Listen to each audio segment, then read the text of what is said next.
So hey folks, welcome back to the channel. So today we are reviewing the bike Pulsar 125. So as you can see, this is the black silver color which I have chosen to review. So let's get started. So talking about the bike, this is the Pulsar 125 BS6 model. Yes, this is the 2020 edition. And as you guys can see and clearly notice that the bike is completely identical to the Pulsar 150 and it shares the same platform, so you get the big bike feel, and also the equipments and fit finish are top notch. Now talking about the bike, this bike comes to a platform with the same category of the Pulsar 150. You get the same setup of tires, you get the same setup of I guess brakes, the drum brake at the rear and the front is the disc. Now the tire section size happens to be 80 at the front section, 80 section tire at the front and 100 section at the back. Now this bike offers currently 6 variants. Yes, mind noxiously 6 variants of the same bike, the Pulsar 125, which we'll be talking in a bit. So talking about the color, I personally love this color as this color provides a very gloss finish and a good classic look to the bike. The bike gives you a big bike feel. It's a very sexy bike. As you can see, the design language is pretty much the same, and the Pulsars are already, they have ever since they were launched, they are the evergreen bike. And the big bike feel which you will get in this bike, I don't think any 125cc bike can give you. But leaving the bike aside, the BS6 Duke 125, so that is a different platform bike, and that also has a different price segment, so not talking about that bike. But still, if you are having a budget of almost 80 to 90,000 and you have to buy a bike which is good in terms of look, in terms of equipment, in terms of power, average and everything, then this is a very good package for you. So the bike with such a classy looks offers engine displacement of 125cc, which happens to give you a maximum power of 11.8 bhp, which is the best in segment, I guess. And the 10.8 Nm stock also make it a very vulnerable bike throughout the rev range.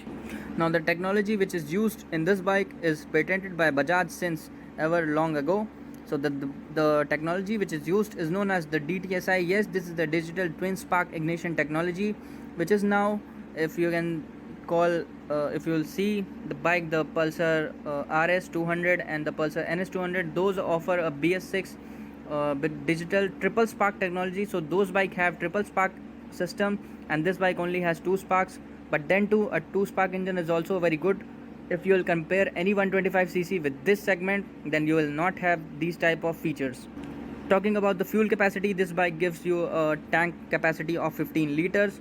The variants offered in this bike are obnoxiously 6 variants. So talking about the variants, will not talk deeply about the variants, but I'll give you a glimpse of all the variants. So the bike which is offered is the neon, I guess neon, that with the tank spoiler it costs you 82,000 rupees.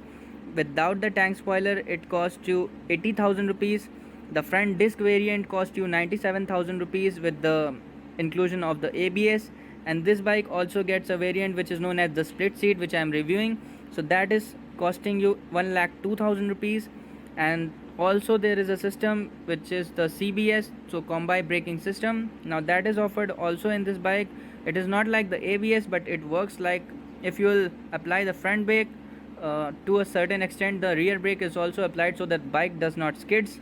And I guess the combi braking system is standard across all over the models. So if you'll buy a ABS bike, then only you will get a ABS. Otherwise, if you'll buy other bikes, other variants, then the CBS is standard. Fuel economy is nearly 55 to 60, but I guess this bike can provide you approx a 60 kilometer average. So the bike is very good in terms of fuel economy, as the Bajaj satisfies its customers. It provides hell lot of features from a bike in a very low price. As you can see, this bike has a kickstart. The carburetor has been removed from this bike. The fuel injection system is added to the bike, which offers a good power pickup and average to the bike. Now talking about the additions to the bike, this bike now has a reflector in the front suspensions. The suspension setup is the same. Now you get the endurance nitrox absorbers at the rear. Those are twin setups. So at also the front you get the telescopic front suspensions, and the headlamps remains to be the same, the previous halogen lamp and the 2 pilot lamps which look like the devil eyes. So I personally love those 2 pilot lamps. Those gives a very premium feel to the bike. So I guess I have covered almost everything about this bike, and if you guys have any problem, queries or any sort of suggestions to me, So you can comment down below in the comment section. So thank you so much for the review, for watching my video, and stay safe, stay calm, and ride safe. Bye bye.